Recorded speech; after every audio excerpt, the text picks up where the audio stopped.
So guys, what's up? Today we'll talk about first orbital area. So what is it and how do we use it? So first orbital area is basically the nearest structure to price, be it support or resistance. So I'll explain it in detail in the next few slides. So FTA can be used for three things. FTA can be used for profit taking, FTA can be used for trade management, and FTA can also be used for entry triggers. So let's get into the first part. So let me just start here. So FTA for profit taking, which is pretty straightforward. So suppose you enter a long position. Now FTA is the level where you want to take profit, which is the nearest resistance level from price.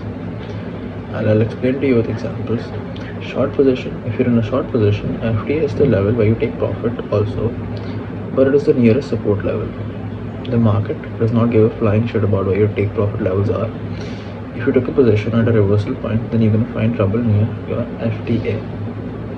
So it is pretty easy to understand. If you bought support, then get out at nearest resistance, sold resistance, and get out at your nearest support.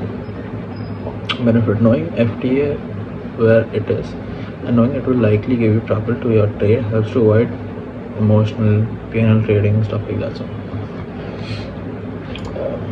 for example, look at this trade that I took here. So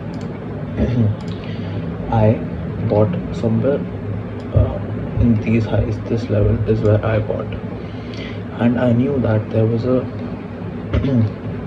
resistance level right around this area.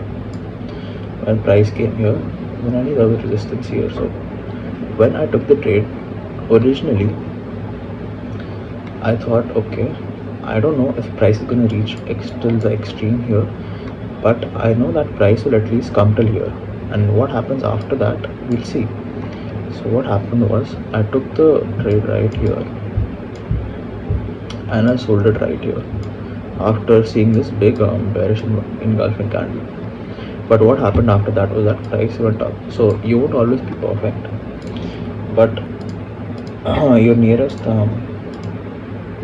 FTA will at least tell you that okay, you can get some trouble around this area. So I got squeezed out of this trade, but this is just an example of how FTA works. As we know that this area proved as like good resistance, right? So moving on. So if you took the trade here, you would get out here at the nearest FTA, right? That's what an FTA is. Same here. So as you guys can see, I bought somewhere around somewhere around this area, the black line, and then I knew that my trade would face some trouble here, these highs. It was a pretty dominant level, a support resistance flip level. So as you can see right here, price went here and up. So this would be the red area, would be an FTA, and this is where you could look to take your profits if you're unsure about price going higher, right?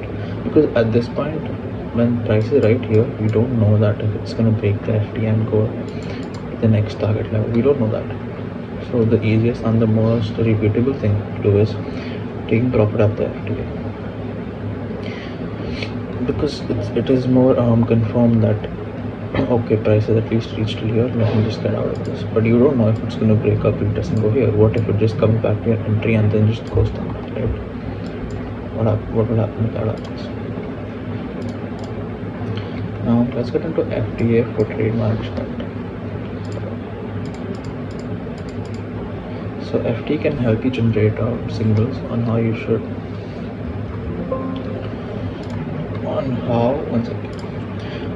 manage your trades. For example, when taking swing trades with huge gaps between entry and target,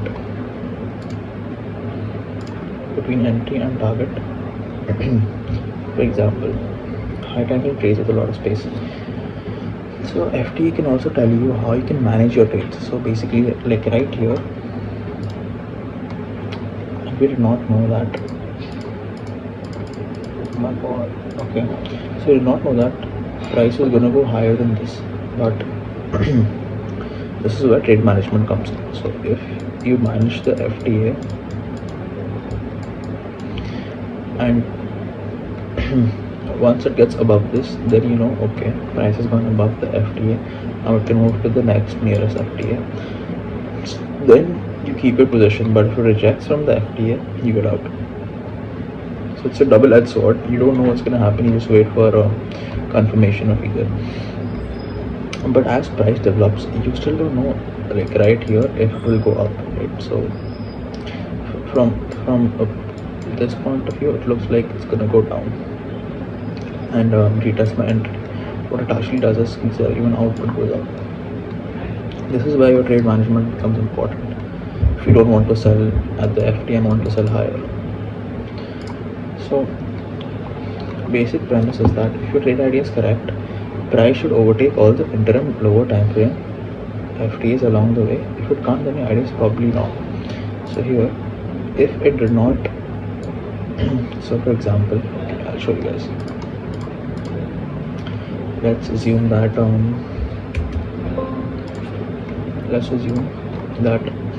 the blue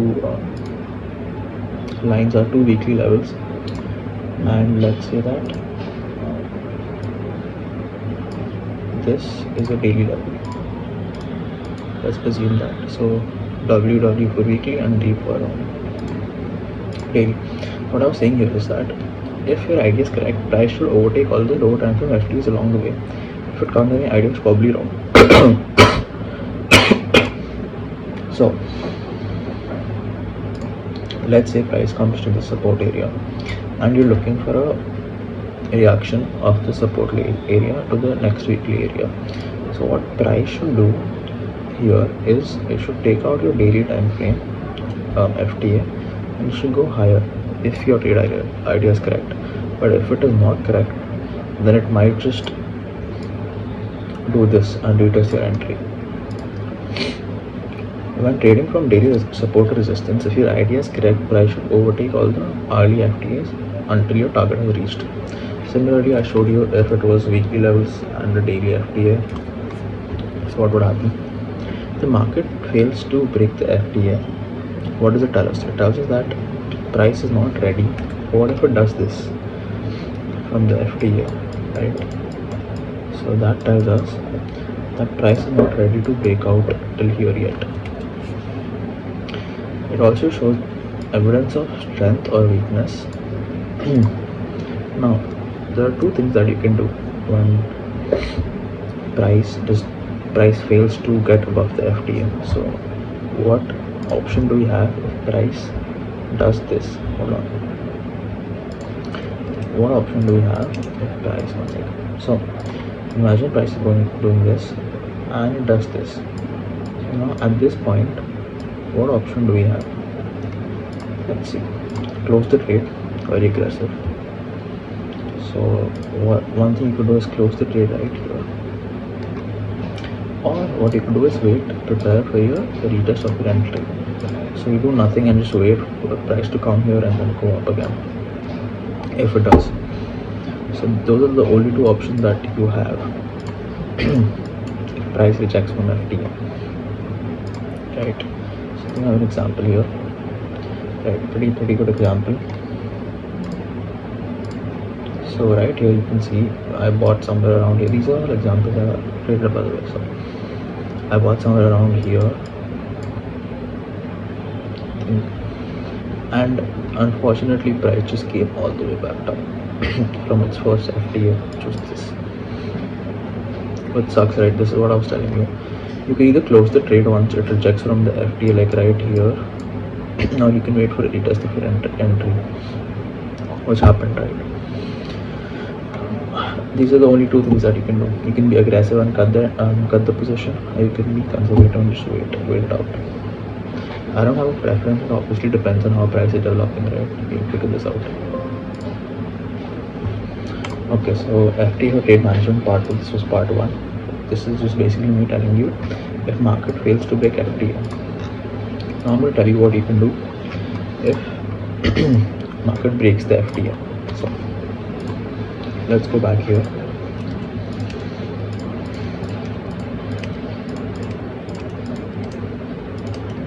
Just get rid of all these things. So now what are your options if market breaks the FTA? It basically shows you that your idea is right. So price comes in, just get rid of this arrow. So price comes in like this, and this is the FTA, right? You already ascertained that. So if price does this, what are your options? You can compound the position, you can move your stop loss up, or you can do nothing. So what does compound your position mean? It means that once we have overtaken the FTA, we have retested it from the other side, you can open another position, you can compound your position, you can pyramid it. So for example, you bought you longed, let's say 10 Bitcoin here, you long another 10 Bitcoin here because it's above the FTA and it's gonna go here. This is your target. So basically does this if it gets above the FTA, right? So now let's see one more option. Let's say price does this. Okay, we know this is the FTA, right? By the way, price does this. One more thing you can do is move your stop loss up. So originally your stop loss must have been somewhere here. Now you can move it up here, so that at least if trade comes back, you end up in profit and don't take a big loss, or it just goes up, right? I also obviously you can just do nothing and just wait for it to hit your target. That's always an option, I guess. Moving on to FTA for trade entry. This is used when price is at a level where you're not sure if you want to get involved. You can enter on the break of the FTA. So you're not sure if price is going to go from one level to the other. So you're like, I don't know if it's going to go. Maybe it doesn't. So you just wait for it to overtake the FTA, and then you can enter. So basically, you have some additional confirmation. But obviously, if you have some extra confirmation, then you have to sacrifice some of your reward for that, right? So for example, if we see that price is going from weekly level to another weekly level, but there is a daily FTA near our entry. Thus what we can do is wait for the FTA to be broken and enter on the retest of it with the same target and stop loss moved, right? Same thing. So let's say